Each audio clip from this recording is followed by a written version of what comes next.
Hi friends, welcome back to my YouTube channel Karuna's divine home. ಹೇಗಿದ್ದೀರಾ ಎಲ್ಲರೂ? ನಾನಂತೂ ತುಂಬ ಚೆನ್ನಾಗಿದ್ದೀನಿ. ಹೋಪ್ ನೀವು ಎಲ್ಲರೂ ಚೆನ್ನಾಗಿದ್ದೀರಾ, ಚೆನ್ನಾಗಿರಬೇಕು ಅಂತ ಕೇಳ್ಕೊತಾ ಇವತ್ತಿನ ಬ್ಲಾಗ್ನ ಸ್ಟಾರ್ಟ್ ಮಾಡ್ತಾ ಇದ್ದೀನಿ. ಇನ್ನು ಇವಾಗ ಬಂದುಬಿಟ್ಟು ನಾನು ವರಮಹಾಲಕ್ಷ್ಮಿ ಹಬ್ಬಕ್ಕೆ ಅಂತ ತಂದಿರೋ ಸ್ಯಾರೀಸ್ನ ತೋರಿಸ್ತಾ ಇದ್ದೀನಿ. ಆ್ಯಕ್ಚುಲಿ ಮೊನ್ನೆ ಈವ್ನಿಂಗೇ ಹೋಗಿ ಪರ್ಚೇಸ್ ಮಾಡ್ಕೊಂಡು ಬಂದೆ, ಬಟ್ ಶಾಪು ಫುಲ್ಲು ಬ್ಯುಸಿ ಇದ್ದಿದ್ದರಿಂದ ರಶ್ ಇತ್ತು. ಸೊ ಅಲ್ಲೆಲ್ಲ ಓಪನ್ ಮಾಡಿ ನೋಡೋಕ್ಕಾಗಲಿಲ್ಲ ನನಗೆ. ಅವರು ತೊಗೊಂಡೋಗಮ್ಮ, ಹಂಗೆ ಇನ್ ಕೇಸ್ ಏನಾದರೂ ಡ್ಯಾಮೇಜ್ ಇದ್ದರೆ ವಾಪಸ್ ತೊಗೊಂಡು ಬಾ ಅಂತಂದಿದ್ರು. ಸೊ ನಾನು ನೋಡ್ದಂಗೆ ಆಗುತ್ತೆ, ನಿಮ್ಮ ಜೊತೆನೂ ಶೇರ್ ಮಾಡ್ಕೊಂಡಂಗೆ ಆಗುತ್ತೆ ಅಂತ ಹೇಳ್ಬಿಟ್ಟು ತೋರಿಸ್ತಾ ಇದ್ದೀನಿ. ಇದು ಬಂದು ಫಸ್ಟ್ ಸ್ಯಾರಿ. ನನ್ನ ಹತ್ರ ಆಲ್ಮೋಸ್ಟು ಮೈಸೂರು ಸಿಲ್ಕ್ ಒಂದು 8-10 ಇದೆ, ಬಟ್ ಈ ಕಲರ್ ಯಾವೂ ಇರಲಿಲ್ಲ. ಅದಕ್ಕೆ ನನ್ನ ಹತ್ರ ಇಲ್ದಿರೋ ಕಾಂಬಿನೇಷನಲ್ಲಿ ನಾನು ಈ ಸರ್ತಿ ಪರ್ಚೇಸ್ ಮಾಡಿದ್ದೀನಿ. ಇನ್ನು ಇವಾಗ ತೋರಿಸ್ತಾ ಇರೋ ಸ್ಯಾರಿ ಬಂದುಬಿಟ್ಟು ಲಾಸ್ಟ್ ವೀಕ್ ಹೊಸಪೇಟೆಗೆ ಹೋಗಿದ್ನಲ್ವ, ಅಲ್ಲಿ ತಂದಿದ್ದು. ಸೊ ತಂದ ತಕ್ಷಣವೇ ನಾನು ಬ್ಲೌಸ್ನೂ ಸ್ಟಿಚ್ ಮಾಡೋಕ್ಕೆ ಕೊಟ್ಬಿಟ್ಟಿದ್ದೆ. ಏಕೆಂದರೆ ಹಬ್ಬದ ಟೈಮ್ ಆಗಿರೋದ್ರಿಂದ ಸ್ವಲ್ಪ ಬೇಗ ಕೊಡಲ್ಲ. ಹಾಗಾಗಿ ನಾನು ಡೈರೆಕ್ಟ್ ಹೊಸಪೇಟೆಯಿಂದ ಬರ್ತಾ ಅವ್ರ ಶಾಪ್ ಹತ್ರನೇ, ಅಂದರೆ ಟೈಲರ್ ಶಾಪ್ ಹತ್ರನೇ ಹೋಗ್ಬಿಟ್ಟು ಇದನ್ನ ಕೊಟ್ಟು ಬಂದಿದ್ದೆ ಸ್ಟಿಚ್ ಮಾಡೋಕ್ಕಂತ ಹೇಳ್ಬಿಟ್ಟು. ಇನ್ನು ಇದು ಬಂದುಬಿಟ್ಟು ಬೆಂಟೆಕ್ಸ್ ಬಾರ್ಡ್ರ್ ಅಂತಾರಲ್ವ, ಆ ಥರದ್ದು ದೊಡ್ಡ ಬಾರ್ಡ್ರ್ ಇರೋ ಸ್ಯಾರಿ. ಈ ಥರ ಬಾರ್ಡ್ರ್ ಇರೋದು ನನ್ನ ಹತ್ರ ಇರಲಿಲ್ಲ, ಹಾಗಾಗಿ ನಾನು ತೊಗೊಂಡೆ. ಆಮೇಲೆ ಈ ಕಲರು ನನ್ನ ಹತ್ರ ಇರಲಿಲ್ಲ. ಆಲ್ಮೋಸ್ಟ್ ನನ್ನ ಹತ್ರ ಇರೋ ಮೈಸೂರು ಸಿಲ್ಕ್ ಎಲ್ಲ ಡಾರ್ಕ್ ಕಲರಲ್ಲೇ ತೊಗೊಂಡಿದ್ದೆ. ಸೊ ಈ ಸತಿ ಎಲ್ಲ ಸ್ವಲ್ಪ ಲೈಟಲ್ಲಿ ತೊಗೊಳೋಣ ಅಂತ ಹೇಳ್ಬಿಟ್ಟು ಹೋಗಿದ್ರೆ ಇದೊಂದೇ ಲೈಟ್ ಕಲರ್ ಇದ್ದಿದ್ದು, ಬಾಕಿ ಎಲ್ಲ ಡಾರ್ಕ್ ಕಲರ್ಸೇ ಇತ್ತು. ಸೊ ನನ್ನ ಹತ್ರನೂ ಯಾವುದಿಲ್ಲ ಅದನ್ನೇ ತೊಗೊಳ್ಳೋಣ ಅಂತೇಳಿ ತೊಗೊಂಡಿದ್ದು. ಇನ್ನು ಬ್ಲೌಸ್ ಬಂದುಬಿಟ್ಟು ಇದಕ್ಕೆ ಈ ಥರ ಸಿಂಪಲ್ಲಾಗಿ ಸ್ಟಿಚ್ ಮಾಡಿಸಿದ್ದೀನಿ. ವರ್ಕ್ ಏನೂ ಮಾಡಿಸಿಲ್ಲ, ಯಾಕೆಂದರೆ ಸ್ಲೀವ್ಸಿಗೆ ಆಲ್ರೆಡಿ ದೊಡ್ಡ ಬಾರ್ಡ್ರ್ ಬಂದಿರೋದ್ರಿಂದ ಅದೇ ನಾನು ಸ್ಲೀವ್ಸ್ ಇಟ್ಟಿಸಿದ್ದೀನಿ. ಆಮೇಲೆ ಸಿಂಗಲ್ ಬಾರ್ಡ್ರ್ ಬಂದುಬಿಟ್ಟು ಬ್ಯಾಕ್ ಸೈಡು ಡಿಸೈನ್ ಮಾಡಿಸಿದ್ದೀನಿ ಈ ಥರ. ಇನ್ನು ನಾನು ಸ್ವಲ್ಪ ಡೀಪ್ ನೆಕ್ ಜಾಸ್ತಿ ಉಡ್ತೀನಿ ಬ್ಯಾಕು. ಸೊ ಹಂಗಾಗಿ ನನಗೆ ಸಿಂಗಲ್ ಬಾರ್ಡ್ರ್ ಇರೋದೇ ಸಾಕು ಅಂತ ಹೇಳ್ಬಿಟ್ಟು ದೊಡ್ಡ ಬಾರ್ಡ್ರನ್ನ ಸ್ಲೀವ್ಸಿಗೆ ಇಡಿಸಿ ಸಿಂಗಲ್ ಬಾರ್ಡ್ರ್ ಈ ಕಡೆ ಬ್ಯಾಕ್ ಸೈಡ್ ಇಡಿಸ್ಕೊಂಡು ಈ ಥರ ಸಿಂಪಲಾಗಿ ಸ್ಟಿಚ್ ಮಾಡಿಸ್ಕೊಂಡಿದ್ದೀನಿ. ಇನ್ನು ಏನಂದರೆ ಲಾಸ್ಟ್ ಇಯರು ಆ ಕಡೆ ವರ್ಷ 2 ವರ್ಷವೂ ಸಿಲ್ಕ್ ಸ್ಯಾರೀಸ್ನೇ ತೊಗೊಂಡಿದ್ದೆ ನಾನು ವರಮಹಾಲಕ್ಷ್ಮಿ ಹಬ್ಬಕ್ಕೆ. ಏನಂದರೆ ಆ ಸ್ಯಾರೀಸ್ ನಾನು ಜಾಸ್ತಿ ಏನು ವೇರ್ ಮಾಡಲ್ಲ. ಸೊ ಈ ಥರ ಸಿಂಪಲ್ ಸ್ಯಾರೀಸ್ ಆದರೆ ನನಗೆ ಬೇರೆ ಚಿಕ್ಕ ಪುಟ್ಟ ಫಂಕ್ಷನ್ಗೂ ಯೂಸ್ ಆಗುತ್ತೆ, ಬೇರೆ ಫಂಕ್ಷನ್ಗೂ ಹಾಕ್ಬೋದಲ್ಲ ಅಂತ ಹೇಳ್ಬಿಟ್ಟು ಈ ಸತಿ ನಾನು ಸಿಲ್ಕ್ ಸ್ಯಾರಿ ತೊಗೊಂಡಿಲ್ಲ. ಸೊ ಕ್ರೇಪ್ ಮೈಸೂರು ಸಿಲ್ಕೇ ತೊಗೊಂಡಿದ್ದೀನಿ. ಇನ್ನು ಈ ಸ್ಯಾರಿ ಬಂದುಬಿಟ್ಟು ಲಕ್ಷ್ಮೀ ಅಮ್ಮಂಗೆ ಉಡ್ಸೋಣ ಅಂತ ಹೇಳ್ಬಿಟ್ಟು ತೊಗೊಂಡಿದ್ದೀನಿ. ಯೂಶ್ವಲಿ ನಾನು ದೇವ್ರಿಗೆ ಉಡ್ಸೋ ಸ್ಯಾರಿನೇ ಯಾವಾಗಲೂ ಸ್ವಲ್ಪ ಡಾರ್ಕ್ ಕಲರಲ್ಲೇ ತೊಗೋತೀನಿ, ಚೆನ್ನಾಗಿ ಕಾಣಿಸುತ್ತೆ ನೋಡೋಕ್ಕೆ ಅಂತ ಹೇಳ್ಬಿಟ್ಟು. ಸೊ ಈ ಕಲರು ನನ್ನ ಹತ್ರ ಇರಲಿಲ್ಲ. ಈ ಡಿಸ್ಟೆಂಪರ್ ಕಲರ್ ಅಂತಾರಲ್ವ, ಆ ಥರ ಡಾರ್ಕ್ ಇದೆ. ಇದು ವಿಡಿಯೋದಲ್ಲಿ ಅಷ್ಟು ಅನ್ನಿಸ್ತಾ ಇಲ್ಲ. ಅದರಲ್ಲೂ ಎಸ್ಪೆಷಲಿ ಪರ್ಪಲ್ ಕಲರ್ ಏನಿದೆ ಅಲ್ವಾ, ಇದಂತೂ ಫುಲ್ಲು ಡಾರ್ಕ್ ಇದೆ. ಸ್ಯಾರಿಯಲ್ಲಿ ಅದೇ ಹೈಲೈಟ್ ಆಗ್ತಾ ಇರೋದು ಬಾರ್ಡ್ರು. ಸೊ ಅಷ್ಟೊಂದು ಚೆನ್ನಾಗಿದೆ. ಆಮೇಲೆ ಇದಕ್ಕೆ ಬಾರ್ಡ್ರ್ ಬಂದುಬಿಟ್ಟು ಸ್ವಲ್ಪ ಯೂನಿಕ್ ಆಗಿತ್ತು. ಸೊ ಹಂಗಾಗಿ ಇದು ಚೆನ್ನಾಗಿದೆ ಅಂತ ಹೇಳ್ಬಿಟ್ಟು ದೇವರಿಗೆ ಈ ಸ್ಯಾರಿನ ನಾನು ಪರ್ಚೇಸ್ ಮಾಡಿದೆ. ನಾನು ಮುಂಚೆಯಿಂದ ಸ್ವಲ್ಪ ಜಾಸ್ತಿ ವರಮಹಾಲಕ್ಷ್ಮಿ ಸ್ಯಾರಿ ಅಂದರೆ ನಾನು ರೆಡ್ಡು ಅಥವಾ ಪಿಂಕು ಎರಡೇ ಉಡಿಸ್ತಾ ಇದ್ದೆ. ಬಟ್ ಈಗೊಂದು 5-6 ಇಯರ್ಸಿಂದ ಸ್ವಲ್ಪ ಡಿಫ್ರೆಂಟ್ ಕಲರ್ಸ್ನೆಲ್ಲ ಟ್ರೈ ಮಾಡ್ತಾಯಿದ್ದೀನಿ, ಬಟ್ ಡಾರ್ಕ್ ಕಲರ್ಸೇ ಚೂಸ್ ಮಾಡ್ತೀನಿ. ಇನ್ನು ಇದು ಬಂದುಬಿಟ್ಟು ನಾನು ಆನ್ಲೈನಲ್ಲಿ ತರಿಸಿದ್ದು, ಲಾಸ್ಟ್ ವ್ಲಾಗಲ್ಲೂ ತೋರಿಸಿದ್ದೆ. ಸೊ ಇದು ಇನ್ಸ್ಟಾಗ್ರಾಮು ಪದ್ಮಾವತಿ ಸಿಲ್ಕ್ಸ್ ಅಂತ ಪೇಜ್ ಇದೆ ಅಲ್ವಾ, ಅವ್ರ ಹತ್ರ ತರಿಸ್ಕೊಂಡಿದ್ದು. ನಾನು ಇವ್ರ ಹತ್ರ ಸುಮಾರು ಒಂದು 6-7 ಸ್ಯಾರೀಸ್ ಪರ್ಚೇಸ್ ಮಾಡಿದ್ದೀನಿ. ನನಗೆ ಇಷ್ಟ ಆಯಿತು, ಇಷ್ಟು ಕಡಿಮೆ ಪ್ರೈಸಿಗಿದೆ ಅಲ್ವಾ ಅಂತ ಹೇಳಿಬಿಟ್ಟು ನಾನು ಈ ಸ್ಯಾರಿನ ಪರ್ಚೇಸ್ ಮಾಡಿದೆ. ಆಲ್ಮೋಸ್ಟ್ ಈ ಸತಿ ಸ್ವಲ್ಪ ಲೈಟ್ ಗ್ರೀನು ಡಾರ್ಕ್ ಗ್ರೀನ್ ಶೇಡ್ಸಲ್ಲೇ ತೊಗೊಂಡಿದ್ದೀನಿ ನಾನು ಸ್ಯಾರೀಸ್ನ. ಇದು ಬಂದು ಮೆಹಂದಿ ಗ್ರೀನು, ಡಾರ್ಕಾಗೇ ಇದೆ. ಇದು ವೀಡಿಯೋದಲ್ಲಿ ಅಷ್ಟು ಅನ್ನಿಸ್ತಾ ಇಲ್ಲ ಸ್ಯಾರೀಸು, ವೀಡಿಯೋದಲ್ಲಿ ನೋಡೋದಕ್ಕಿಂತ ಹೊರಗಡೆ ಡಾರ್ಕ್ ಕಲರ್ಸೇ ಇದೆ. ಸೊ ಇವಾಗ ನಾನು ವರಮಹಾಲಕ್ಷ್ಮಿ ಹಬ್ಬಕ್ಕೆ ಒಂದು ಸ್ವಲ್ಪ ತಿಂಡಿ ಪ್ರಿಪೇರ್ ಮಾಡೋಣ ಅಂತ ಹೇಳ್ಬಿಟ್ಟು ಬಂದಿದ್ದೀನಿ ಕಿಚನ್ಗೆ. ಅತ್ತಿಗೆ ಒಂದು ಸ್ವಲ್ಪ ಸಿರಪ್ ಹಾಕ್ಬಿಟ್ಟು ಅವಳನ್ನ ಮಲಗಿಸಿ ನಾನು ಸ್ವಲ್ಪ ಊಟನೂ ಮಾಡಿ ಇವಾಗ ಮತ್ತೆ ಸ್ಟಾರ್ಟ್ ಮಾಡಿಕೊಂಡೆ ಮಧ್ಯಾಹ್ನದಿಂದ. ಆಲ್ಮೋಸ್ಟ್ ಒಂದು 2 o'clock ಆಗಿದೆ ಈಗ. ಇವಾಗ ಸ್ಟಾರ್ಟ್ ಮಾಡಿದರೆ ಈವ್ನಿಂಗ್ ಅನ್ನೋಷ್ಟೊತ್ತಿಗೆ ಮುಗ್ದೋಗುತ್ತೆ. ನಾನಿಲ್ಲಿ ಪ್ರಸಾದಕ್ಕೆ ಎಷ್ಟು ಬೇಕೋ ಅಷ್ಟು ಮಾತ್ರ ಪ್ರಿಪೇರ್ ಮಾಡ್ತಿದ್ದೀನಿ, ಜಾಸ್ತಿ ಏನೂ ಮಾಡಲ್ಲ. ಇನ್ನು ಕರ್ಜಿಕಾಯ್ದು ಸ್ವಲ್ಪ ಅದು ಫಿಲ್ಲಿಂಗ್ ಏನು ಇದೆ ಅಲ್ವಾ, ಸ್ಟಫ್ ಮಾಡ್ತೀವಲ್ಲ ಒಳಗಡೆ, ಆ ಪೌಡ್ರನ್ನ ಒಂದು ಸ್ವಲ್ಪ ಜಾಸ್ತಿ ಪ್ರಿಪೇರ್ ಮಾಡ್ಕೊತೀನಿ. ಯಾಕೆಂದರೆ ಹಬ್ಬ ಮುಗಿದ್ಮೇಲೆ ಮತ್ತು ನಾನು ಸ್ವಲ್ಪ ಎಕ್ಸ್ಟ್ರಾ ಪ್ರಿಪೇರ್ ಮಾಡ್ಕೊತೀನಿ. ನನ್ನ ಮಕ್ಕಳಿಗೆ ತುಂಬ ಇಷ್ಟ ಕರ್ಜಿಕಾಯಿ ಅಂದರೆ, ಹಾಗಾಗಿ ಮಾಡಿಟ್ಟರೆ ತಿಂತಾರೆ ಈವ್ನಿಂಗ್ ಸ್ಕೂಲಿಂದ ಬಂದಮೇಲೆ ಅಂತ ಹೇಳ್ಬಿಟ್ಟು. ಇನ್ನು ಈ ಕರ್ಜಿಕಾಯಿಗೆ ನಾನು ಎಲ್ಲ ಒಂದೇ ಅಳತೆಗೆ ಪುಟಾಣಿ ಏನು ಬರುತ್ತಲ್ಲ ಅದ್ರ ಹಿಟ್ಟು, ಆಮೇಲೆ ಶೇಂಗಾ, ಆಮೇಲೆ ಒಣ ಕೊಬ್ಬರಿನೂ ನಾನು ತುರಿದಿದ್ದೀನಿ, ಹಂಗೆ ಹಾಕಲ್ಲ. ಅದನ್ನೇನು ಮಾಡ್ತೀನಿ ಅಂದರೆ ಒಂದು ರೌಂಡ್ ಮಿಕ್ಸಿಗೆ ಹಾಕ್ಕೊತೀನಿ, ಸ್ವಲ್ಪ ಪೌಡ್ರ್ ತರಿ ಪೌಡ್ರ್ ಮಾಡ್ಕೊಂಡು ಹಾಕ್ಕೊತೀನಿ. ಅದು ಹಂಗೆ ಉದ್ದುದ್ದಕ್ಕಿದ್ರೆ ನನ್ನ ಮಕ್ಕಳಿಗೆ ಇಷ್ಟ ಆಗೋಲ್ಲ, ಹಾಗಾಗಿ ಸ್ವಲ್ಪ ಹಿಂಗೆ ಫೈನ್ ಪೌಡ್ರು ಅಲ್ದಂಗೆ ಸ್ವಲ್ಪ ತರಿಯಾಗಿ ರುಬ್ಕೊಂಡು ಅದನ್ನು ಅದಕ್ಕೆ ಮಿಕ್ಸ್ ಮಾಡ್ಕೋತಾ ಇದ್ದೀನಿ. ಇನ್ನು ಇದಕ್ಕೆ ಬೆಲ್ಲನೂ ಸೇಮ್ ಅಳತೆಗೆ ಹಾಕಿದ್ದೀನಿ, ನಾನು ಜಾಸ್ತಿ ಹಾಕಿಲ್ಲ. ಯಾಕಂದರೆ ಸ್ವೀಟ್ ಜಾಸ್ತಿ ಆದರೆ ತಿನ್ನೋಕ್ಕೆ ಚೆನ್ನಾಗಿ ಅನಿಸಲ್ಲ, ಹಾಗಾಗಿ ಎಲ್ಲದೂ ಒಂದೇ ಅಳತೆಗೆ ತೊಗೊಂಡಿದ್ದೀನಿ ನಾನು. ಇನ್ನು ನಾನು ಇದು ಮಿಕ್ಸಿಗೆ ಹಾಕಬೇಕಾದ್ರೇ ಅದ್ರ ಜೊತೆಗೆ ಒಂದೆರಡು ಏಲಕ್ಕಿನೂ ಮಿಕ್ಸಿ ಮಾಡ್ಕೊಂಡು ಹಾಕ್ಕೊಂಡಿದ್ದೀನಿ. ಸೊ ಇದು ಪೌಡ್ರೆಲ್ಲ ರೆಡಿ ಮಾಡ್ಕೊಂಡಿದ್ದೀನಿ. ಇದರಲ್ಲಿ ನಾನು ಪ್ರಸಾದಕ್ಕೆ ಎಷ್ಟು ಬೇಕೋ ಅಷ್ಟು ಮಾತ್ರ ಯೂಸ್ ಮಾಡಿಕೊಂಡು ಮಿಕ್ಕಿದ್ದು ತೆಗೆದಿಡ್ತೀನಿ. ಸೊ ಇದೆಲ್ಲ ಪೌಡ್ರ್ ಜೊತೆಗೆ ಒಂದು 2-3 ಸ್ಪೂನು ಬಿಳಿ ಎಳ್ಳು ಏನು ಬರುತ್ತಲ್ಲ ಅದನ್ನು ಮಿಕ್ಸ್ ಮಾಡ್ಕೊಂಡಿದ್ದೀನಿ ಈ ಪೌಡ್ರ್ ಜೊತೆಗೇ.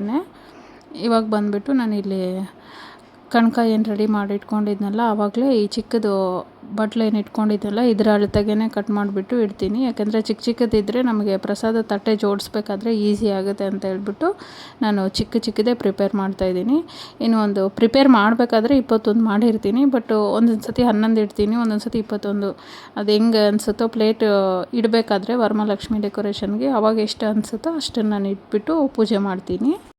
ಇನ್ನು ಇವತ್ತು ಬಂದುಬಿಟ್ಟು ಬುಧವಾರ ಆಗಿರೋದ್ರಿಂದ ಇವತ್ತು ಎಷ್ಟೊತ್ತಿದ್ರೂ ನಾನು ಈ ತಿಂಡಿನೆಲ್ಲ ಮಾಡೋದು ಮುಗಿಸ್ಕೊಂಡು ನಾಳೆಗೆ ದೇವ್ರ ಮನೆ ಎಲ್ಲದೂ ಜೋಡಿಸ್ಕೋಬೋದು. ನಾನು ಇನ್ನೂ ಬೆಳ್ಳಿ ಸಾಮಾನು ಯಾವುದೂ ತೆಗ್ದಿಲ್ಲ, ತೊಳೆದಿಲ್ಲ.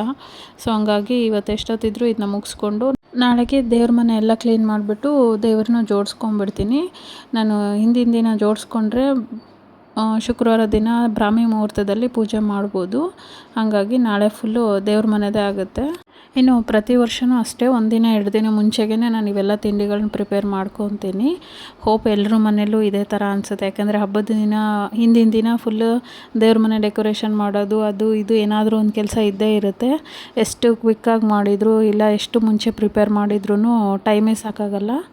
ಇನ್ನು ಇವಾಗ ಬಂದುಬಿಟ್ಟು ನಾನು ನೆಕ್ಸ್ಟು ಚಕ್ಲಿ ಮಾಡೋಕ್ಕೆ ರೆಡಿ ಮಾಡ್ಕೋತಾ ಇದ್ದೀನಿ. ಇದು ಪುಟಾಣಿ ಹಿಟ್ಟು ಏನಿತ್ತಲ್ವ, ನಾನು ಆವಾಗಲೇ ಕರ್ಜಿಕಾಯಿಗೆ ಮಿಕ್ಸಿಗೆ ಹಾಕ್ಕೊಂಡಲ್ಲ ಒಂದು ಸ್ವಲ್ಪ ಎಕ್ಸ್ಟ್ರಾ ಹಾಕ್ಕೊಂಡು ತೆಗೆದಿಟ್ಕೊಂಡಿದ್ದೆ. ಅದನ್ನೇ ನಾನು ಇವಾಗ ಚಕ್ಲಿ ಮಾಡೋದಕ್ಕೂ ಯೂಸ್ ಮಾಡ್ಕೋತಾ ಇದ್ದೀನಿ. ಇದನ್ನು ಅಷ್ಟೇ 1 ಬಟ್ಲು ಪುಟಾಣಿ ಹಿಟ್ಟಿಗೆ 2 ಬಟ್ಲು ಅಥವಾ 2.5 ಬಟ್ಲು ಅಕ್ಕಿ ಹಿಟ್ಟು ಯೂಸ್ ಮಾಡ್ತಾಯಿದ್ದೀನಿ ನಾನು. 1:3 ರೇಷಿಯೋಲು ಹಾಕ್ಬೋದು. ಅಂದರೆ 1 ಬಟ್ಲು ಪುಟಾಣಿ ಹಿಟ್ಟು ಹಾಕಿ 3 ಬಟ್ಲು ಅಕ್ಕಿ ಹಿಟ್ಟನ್ನು ಹಾಕ್ಬೋದು, ಅದು ಚೆನ್ನಾಗಿ ಬರುತ್ತೆ. ಸೊ ನಾನಿಲ್ಲಿ 1 ಬಟ್ಲು ಪುಟಾಣಿ ಹಿಟ್ಟಿಗೆ 2.5 ಬಟ್ಲು ಅಷ್ಟು ಅಕ್ಕಿ ಹಿಟ್ಟು ತೊಗೊಂಡಿದ್ದೀನಿ. ಇನ್ನು ನಾನು ಅಕ್ಕಿ ಹಿಟ್ಟು ಮಿಲ್ಲಿಗೆ ಏನು ಹಾಕ್ಸ್ಕೊಂಡು ಬಂದಿಲ್ಲ, ರೆಡಿ ಬರುತ್ತಲ್ವ ವಿಜಯ ಗೋಲ್ಡ್ದು, ಅದನ್ನೇ ತೊಗೊಂಡು ಯೂಸ್ ಮಾಡ್ಕೋತಾ ಇದ್ದೀನಿ. ಈ ಡ್ರೈ ಪೌಡ್ರು ಅಥವಾ ಹಿಟ್ಟೇನಿದೆಯಲ್ಲ ಇದನ್ನ ಒಂದು ಸತಿ ಚೆನ್ನಾಗಿ ಮಿಕ್ಸ್ ಮಾಡಿ ನೆಕ್ಸ್ಟ್ ಇದಕ್ಕೆ ಬಂದುಬಿಟ್ಟು ಅಚ್ಚ ಖಾರದ ಪುಡಿ, ಉಪ್ಪು, ಅಜ್ವಾಯಿನ್, ಜೀರಿಗೆ ಹಾಗೆ ಒಂದು ಸ್ವಲ್ಪ ಬಿಳಿ ಎಳ್ಳು ಇಷ್ಟನ್ನು ಮಿಕ್ಸ್ ಮಾಡಿಕೊಂಡು ಅದನ್ನು ಒಂದು ಸತಿ ಚೆನ್ನಾಗಿ ಮಿಕ್ಸ್ ಮಾಡ್ಕೊಂಡ್ಮೇಲೆ ಒಂದು ಸ್ವಲ್ಪ ಕಾದಿರೋ ಎಣ್ಣೆನ ಹಾಕಿದ್ದೀನಿ. ಅದ್ರ ಜೊತೆಗೆ ಒಂದು ಸ್ವಲ್ಪ ಬಿಸಿನೀರನ್ನು ಹಾಕ್ಕೊಂಡು ಚೆನ್ನಾಗಿ ಕಲಿಸ್ಕೊಂಡಿದ್ದೀನಿ ನಾನು ಇದು ಹಿಟ್ಟನ್ನು.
ಸೊ ಚಕ್ಲಿ ಮಾಡೋದೆಲ್ಲ ಮುಗೀತು. ಇವಾಗ ನಾನು ರವೆ ಉಂಡೆ ಮಾಡೋಣ ಅಂಥೇಳಿ ರೆಡಿ ಮಾಡ್ಕೊಂಡಿದ್ದೀನಿ.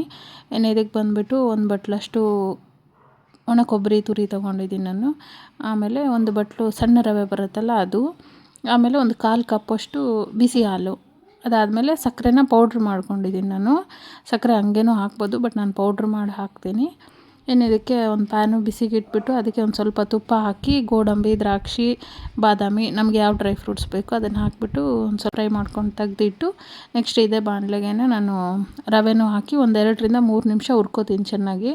ಸೊ ಅದು ರವೆ ಹುರಿದ್ಮೇಲೆ ಡೈರೆಕ್ಟಾಗಿ ಅದಕ್ಕೆ ಕಾಯಿನೂ ಹಾಕ್ಬಿಟ್ಟು ಒಂದೇ ಒಂದು ನಿಮಿಷ ಜಸ್ಟ್ ಫ್ರೈ ಮಾಡಿ ನೆಕ್ಸ್ಟು ಸಕ್ಕರೆ ಪುಡಿ ಹಾಕ್ಬಿಟ್ಟು ಬಿಸಿದ ಹಾಲು ಹಾಕ್ಬಿಟ್ಟು ಸ್ವಲ್ಪನೇ ಕಲಿಸ್ಕೊಂಡು ಉಂಡೆ ಕಟ್ಟೋದು ಅಷ್ಟೇ.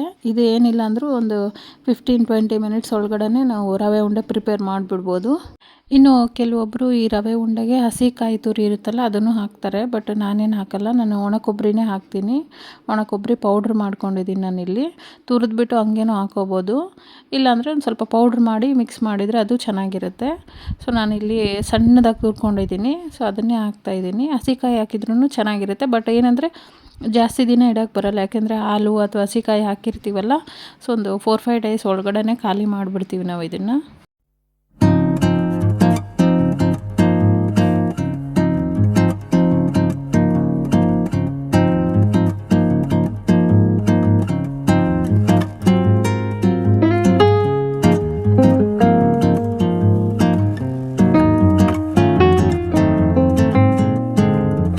ಇದು ಒಂದು ಸ್ವಲ್ಪ ಬಿಸಿ ಇರುತ್ತಲ್ವ, ಹಾಲು ಬಿಸಿದು ಹಾಕ್ಕೊಳೋದ್ರಿಂದ ಕಟ್ಟಬೇಕಾದ್ರೆ ಒಂದು ಸ್ವಲ್ಪ ಕೈ ಬಿಸಿ ಅನಿಸುತ್ತೆ, ಬಟ್ ಆವಾಗ ಕಟ್ಟಿದರೆ ಚೆನ್ನಾಗಿ ಬರುತ್ತೆ ಉಂಡೆ.